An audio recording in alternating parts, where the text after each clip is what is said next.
بسم اللہ الرحمن الرحیم۔ السلام علیکم ورحمۃ اللہ وبرکاتہ۔ آج ہم ایک اور وظیفے کے ساتھ آپ کی خدمت میں حاضر ہیں۔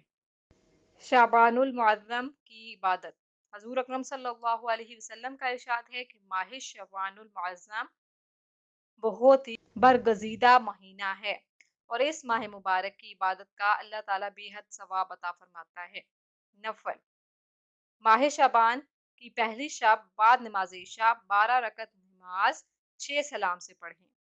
ہر رکعت میں سورہ فاتحہ کے بعد سورہ اخلاص 15 مرتبہ پڑھنی ہے۔ سلام پھیرنے کے بعد 70 مرتبہ درود شریف پڑھ کر اپنے گناہوں سے توبہ کرے۔ انشاءاللہ اس نماز کی برکت سے اللہ تعالیٰ اس کے گناہ معاف فرما کر جنت میں داخل کرے گا۔ حضور اکرم صلی اللہ علیہ وسلم ارشاد فرماتے ہیں کہ ماہ شعبان میں جو کوئی 3000 مرتبہ درود پاک پڑھ کر مجھ کو بخشے گا، حشر کے دن اس کی شفاعت کرنی مجھ پر واجب ہو جائے گی۔ ماہ شعبان کی پہلی جمعہ کی شب نماز عشاء کے بعد 4 رکعت نماز 1 سلام سے پڑھے اور ہر رکعت میں سورہ فاتحہ کے بعد سورہ اخلاص 3 مرتبہ پڑھے۔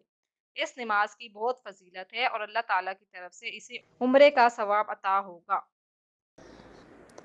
مزید وظائف کے لیے ہمارے چینل کو وزٹ کرنا مت بھولیے گا اور جاتے جاتے ہمارے چینل کو سبسکرائب کر دیجیے۔